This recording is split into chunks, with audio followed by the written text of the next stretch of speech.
Yes, mabuhay once again. Ito na naman inyong Caprion. Meron tayo ditong iba-vlog Caprion ha.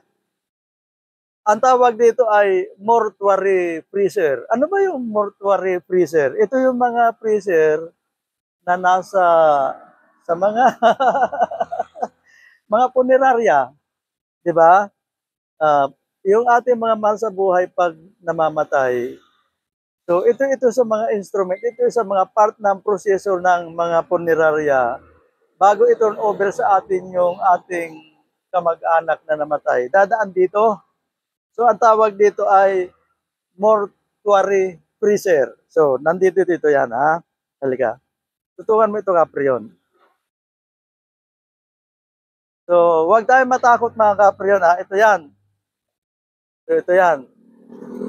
Ito yung first layer at ito naman yung second layer. Ito yung second layer ay umaandar na yan ha. Umaandar na yan ha. So, yan yung napupuntahan ng ating mga mahal sa buhay na mga matay bago i-turn over sa atin. So, fully na-embalsa mo na. So, ngayon, ang temperature natin dyan ay 6. Yan, no? 6.2 degrees. Negative to pala. So, ito, tingnan mo, Caprion. Ang temperature natin is negative 5.8 degrees centigrade. So, yun yan. So, pero itong isa mga Caprion, ang problema nito ay yung evaporator niya. Ang tawag dito ay, ito, pakita mo. Ito, ang tawag dito ay shield tube. Yan tawag yan, yan. Shield tube yan. Pero dahil itong first layer, may leak. So, sino pang magre-recall yan? So, no choice. Kaya nga ito mga Caprion, medyo matagal na to. Hindi na binalikan nung unang nag-check up. Dahil siyempre mahirap yon. Ang pag may leak yung shield tube natin, yung evaporator natin, no choice ka dyan kundi i-recoil. Ang sikip, no choice na mag-recoil. So, ang ginawa natin mga Caprion, ito.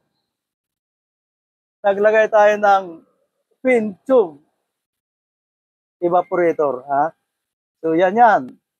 Yan ang gagawin natin. Kaya ako minsan, yung mga repairman natin, hindi na nakikita. Tayo, pagdating sa mga conversion, specialist si Caprion. So, ito na naman. Conversion na naman natin ito, Caprion, ha? From shield tube evaporator to pin tube evaporator. Ito yan, ha?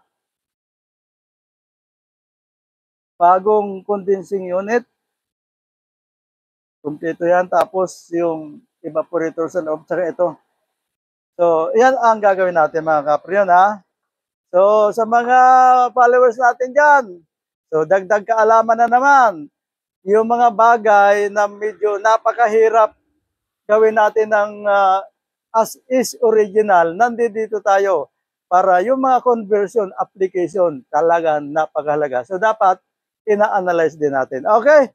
O mga Caprion, sa mga followers natin, dagdag kaalaman na naman. Conversion ni Caprion. Okay, bye-bye.